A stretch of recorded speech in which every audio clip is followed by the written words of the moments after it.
Natagnaan kaha ni Bill Gates ug George Bush ang pandemic nga gihatod sa coronavirus. Kini ang atong hisgutan karon, pero una pa ko moambak sa atong istorya, palihog sa kog pindot sa subscribe button ug i-click sab ang notification bell aron kabalo mo sa atong sunod nga mga hisgutanan. George W. Bush ang ika-43 nga presidente sa Amerika ug nag-serve sa iyang termino niadtong 2001 to 2009. Niadtong 2005, samtang nagbasa siya sa libro nga 1918 Pandemic Flu, nasulod sa iyang hunahuna nga kung naay lain nga pandemic nga mahitabo, andam kaha ang iyang nasod. O basin maparihara niadtong 1918 Pandemic Flu nga mipatay sa milyon nga mga tao. Mao nga nagpagawas siya sa iyang statement nga nag-ingon, kung magpaabot ta sa pandemic nga sunod nga moabot, posible nga ulahin na ang tanan sa pagpangandam. Leaders at every level of government have a responsibility to confront dangers before they appear and engage the American people on the best course of action. It is vital that our nation discuss and address the threat of pandemic flu now. There is no pandemic flu in our country or in the world at this time. But if we wait for a pandemic to appear, it will be too late to prepare. And one day, many lives could be needlessly lost because we failed to act today.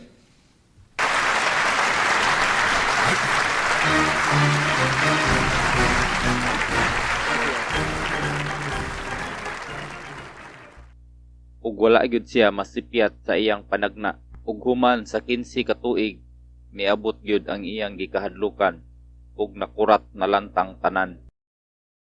Ug tungod kay nagkinahanglan siya og pundo nga $7 billion, nagkaanam usab kini kawala nga ideya ug wala na mahatagi og pagtagad sa misunod nga mga administrasyon sa US. Ug ang laing tao nga nagpredict sa pandemic mao si Bill Gates. Si Bill Gates mao ang co-founder sa Microsoft Corporation ug usa sa pinakadato nga tawo sa tibuok kalibutan. Ug sumala pa niya niadtong 2015 sa iyang talk sa TED o TED. Miingon siya nga dili ang nuclear weapon mao ang naong sa kaaway, kundili naong sa virus. Today, the greatest risk of global catastrophe doesn't look like this. Instead, it looks like this. If anything kills over 10 million people in the next few decades, it's most likely to be a highly infectious virus rather than a war. Not missiles, but microbes. Now, part of the reason for this is that we've invested a huge amount in nuclear deterrence, but we've actually invested very little in a system to stop an epidemic. Look at a model of a virus spread through the air like the Spanish flu back in 1918. So here's what would happen. It would spread throughout the world very, very quickly. And you can see there's over 30 million people die from that epidemic. But in fact, we can build a really good response system. We have the benefits of all the science and technology that we talk about here. We've got cell phones to get information from the public and get information out to them. We have satellite maps where we can see where people are and where they're moving.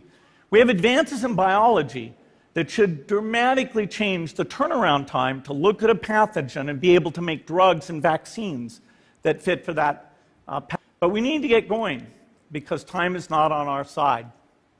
In fact, if there's one positive thing that can come out of the Ebola epidemic, it's that it can serve as an early warning, a wake-up call to get ready.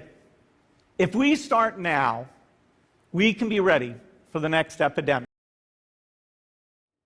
If anything kills over 10 million people in the next few decades, it's most likely to be a highly infectious virus rather than a war. Not missiles, but microbes. Now, part of the reason for this is that we've invested a huge amount in nuclear deterrence, but we've actually invested very little in a system to stop an epidemic. But if we wait for a pandemic to appear, it will be too late to prepare.